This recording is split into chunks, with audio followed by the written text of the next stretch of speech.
Fala galera, tudo bem? Meu nome é Yuri, esse é o canal Mais 6 Pontos e hoje falaremos sobre Eurocopa.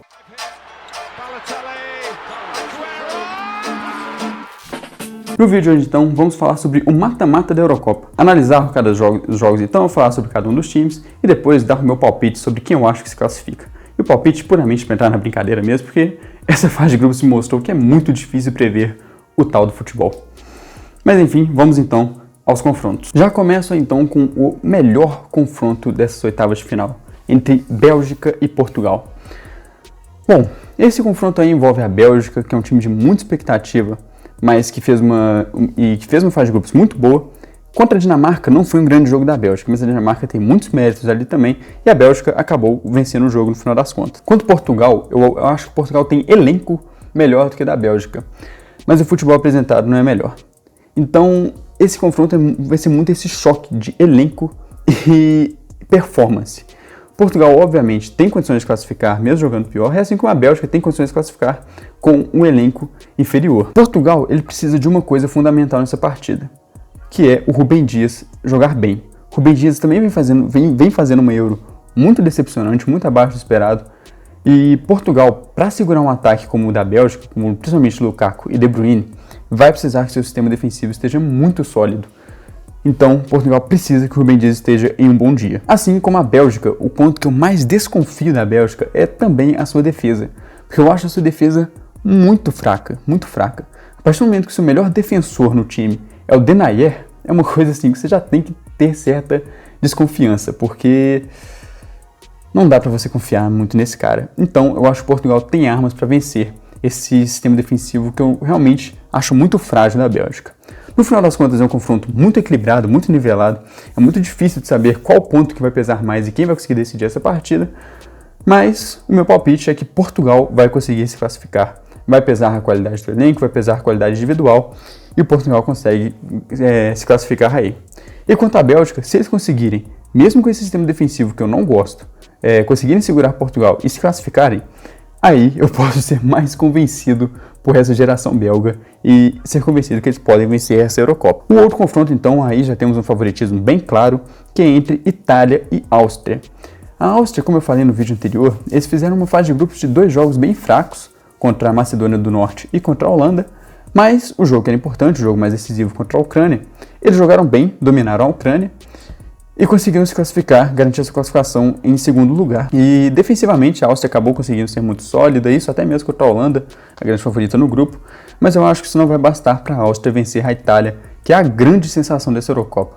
A Itália estava em um grupo bem chato, com Turquia, País de Gales e Suíça, e conseguiu se classificar assim, como se fossem 3 seleções fracas e qualquer coisa, e na verdade são 3 seleções do nível da sua adversária das oitavas de final, né? A Itália vem jogando muita bola, a Itália vem jogando mais do que o seu elenco oferece, inclusive. Mancini vem fazendo um trabalho sensacional à frente da Itália. Tira mais do que os jogadores oferecem, apesar de ser um elenco muito equilibrado e muito bom. A Itália não sofre em nenhuma posição, por exemplo. Você pode dizer que a Itália não tem um grande craque ou coisa do tipo, em nenhuma posição, o que também é uma verdade. Mas todas elas têm pelo menos bons jogadores. Então, nesse jogo o favoritismo é amplo e meu palpite também é na Itália. Uma vitória da Áustria podemos considerar como zebra. E agora o outro confronto entre França e Suíça também tem um cenário bem parecido com a Itália e a Áustria. A Suíça é um time famoso por ser bem chato, mas já não vem sendo isso mais, né? Tanto que a própria Itália enfrentou a Suíça e fez um 3-0 para cima deles. Em futebol jogado a Suíça não é aquelas coisas, em elenco é incomparável com a França. Então a França, apesar de não ter jogado o que a gente se espera, esse confronto aí não é para ser um grande desafio para a França. Só o valor individual, só o peso individual do time da França já tem que fazer a diferença aí. Mas também não estamos falando de um time, como eu disse, muito organizado do outro lado. Então, uma vitória da Suíça aí também seria uma zebra. E eu acho que a França tem a obrigação de passar, seria um vexame, seria muito decepcionante a França cair nas oitavas para a Suíça, o favoritismo é amplo. Então a França aí se classifica. E agora o outro confronto também é um confronto muito em aberto e muito bom, que é entre Croácia e Espanha. A Espanha tem um favoritismo, porque são 2 seleções que não estão tão boas assim, né? A Croácia também está num fim de geração, então se a Espanha não está numa fase muito boa, a Croácia também não está, e a Espanha no elenco, no geral, ainda é superior à Croácia, mas é um jogo que dá para se esperar uma vitória da Croácia sim. Inclusive eu acho que se tem alguma podemos considerar surpresa provável de se acontecer nas oitavas de final é exatamente nesse confronto com a Croácia tirando a Espanha. Como eu disse, a Espanha tem favoritismo, mas dá para se esperar mesmo que a Croácia vença. E o que podemos pesar aí é, como eu falei um pouco no outro vídeo também, a Espanha pode chegar aí com muito mais moral, muito mais confiança pela goleada que fez na Eslováquia. Mas, por outro lado, a gente pode imaginar também que a Espanha chegue para esse jogo contra a Croácia jogando naquela nhaca que foi contra a Suécia e Polônia. E se a Espanha joga daquele jeito, eu acho que a Croácia tem mais armas para poder ser mais fatal e vencer a Espanha, aproveitando os erros da Espanha. E a Croácia tem o Modric, que é mais absurdo do que qualquer jogador que a Espanha tem atualmente. O favoritismo é da Espanha, mas eu vou dar uma ousada no meu palpite aqui e eu acho que a Croácia vai se classificar aí. Agora outro confronto entre Suécia e Ucrânia. A Ucrânia, como eu disse também, eles fizeram os dois primeiros confrontos da Euro muito bons. Contra a Holanda, apesar da derrota, jogou muito bem. Contra a Macedônia do Norte, jogou muito bem. Mas quando teve pressão, quando precisava de vencer, que foi contra a Áustria, fez uma partida horrível. A Ucrânia não tem lá aqueles valores individuais muito acima da Suécia para conseguir pesar a diferença de qualidade de jogo. E a Suécia, jogando chato, jogando feio, consegue resultados. Conseguiu segurar, por exemplo, o time da Espanha num 0-0 durante todo o jogo. Então eu acho que a Ucrânia não vai ter armas o suficiente para conseguir furar essa defesa da Suécia. Enquanto a Suécia eu acho que consegue furar a defesa da Ucrânia.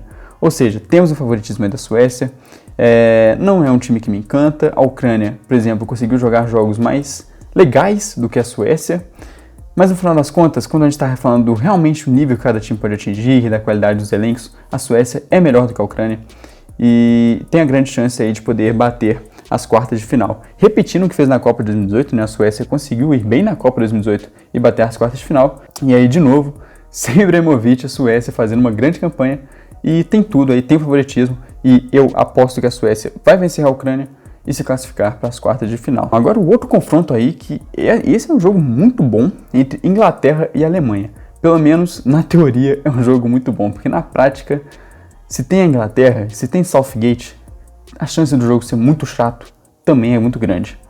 E é exatamente por isso, apesar da Alemanha ter sido irregular na fase de grupos, jogou muito bem contra Portugal, contra a França jogou bem, mas não conseguiu ser eficiente, não conseguia realmente levar perigo. Contra a Hungria fez um jogo que ofensivamente foi bom, mas defensivamente foi desastroso. Mas ainda assim, eu vejo mais coisas na Alemanha. Porque a Alemanha, falando de elenco, os dois times são muito nivelados, a Alemanha e a Inglaterra são muito próximos, mas de um teto, de um nível que já apresentou, a Alemanha já mostrou mais coisa do que a Inglaterra. Então eu realmente não consigo botar muita fé na Inglaterra, posso ser surpreendido, posso quebrar a cara, mas realmente não me tira da cabeça que o Southgate limita o seu time. Se ele acordar para a vida, se ele tentar fazer a Inglaterra se soltar mais para o jogo, eu consigo acreditar, eu vejo um cenário aí, eu realmente vejo um cenário que a Inglaterra elimine a Alemanha. Mas não consigo crer pelo que mostraram até agora. Então é um confronto muito aberto, apesar de tudo, mas eu vejo um leve favoritismo para a Alemanha. Eu também aposto que a Alemanha se classifica e elimina os ingleses. E eu não vou falar que manda os ingleses de volta para casa, porque o confronto já é em Wembley, os ingleses já estarão em casa. O outro confronto aí entre República Tcheca e Holanda. E a República Tcheca era um time que se esperava que podia se classificar pelo grupo deles, né? Mas também não é aquela coisa toda, eles se superaram para conseguir vencer a Escócia, para conseguir segurar um empate contra a Croácia, contra a Inglaterra já não jogaram muito, então realmente não é um time que me cativou muito, que me brilhou os olhos. O Patrick Schick fez uma fase de grupos muito boa quando precisou, foi muito decisivo, já merece os créditos por isso, mas a República Tcheca não mostrou muita coisa mesmo, e nesse confronto a Holanda, que acabou jogando bem nesse Euro também, né? A Holanda conseguiu ser dominante no seu grupo, que era o que se esperava. Eu não botava muita fé na Holanda, porque o trabalho do Frank de Boer lá não é muito bom, eu não acho o time da Holanda isso tudo, falando de elenco. Mas nesse confronto entre Holanda e República Tcheca, não tem nenhum ponto que a República Tcheca se sobressaia, seja tanto na qualidade do jogo, seja em elenco. Então a Holanda tem favoritismo aí, e eu também aposto que eles vão se classificar. Porque pelo menos a Holanda mostrou que, se ela é superior no jogo, ela está fazendo esse favoritismo pesar. Tanto que venceu os seus 3 confrontos na fase de grupos. Então, mesmo ainda não sendo convencido por essa Holanda, nesse confronto eu acho que a Holanda se classifica. Vai fazer valer o favoritismo. E por fim, fechamos as oitavas de final aí com um confronto, podemos dizer que é o mais legal dessas oitavas de final. que é entre País de Gales e Dinamarca. E é uma pena realmente demais o que aconteceu com o Eriksen, porque o nível que a Dinamarca vem jogando, na verdade, o nível que eles estão atingindo nessa Euro, com o Eriksen ali naquele meio de campo, com um cara que é capaz, que tem mais recursos, que é capaz de fazer a diferença, dava para crer na Dinamarca fazendo uma zebrinha aí. Quem sabe se classificavam aí, pegava a Holanda nas quartas e conseguia, né, fazer o crime acontecer. Mas realmente, sem o Eriksen, sem um craque para fazer a diferença, fica difícil. E o País de Gales, que também é uma sensação, também é um time que jogou mais do que se espera, é um time que consegue se superar em campo, tem esse craque. Querendo ou não, o Gareth Bale é um craque, né? Ele é um desperdício de jogador, eu falo isso várias vezes. Ele tem uma mentalidade péssima que fez a sua carreira ser muito menor do que deveria, mas quando ele quer jogar, ele é um craque. E nesse confronto eu aposto no País de Gales por isso. Reconheço que a Dinamarca, pelo nível apresentado, o elenco dos dois times é nivelado.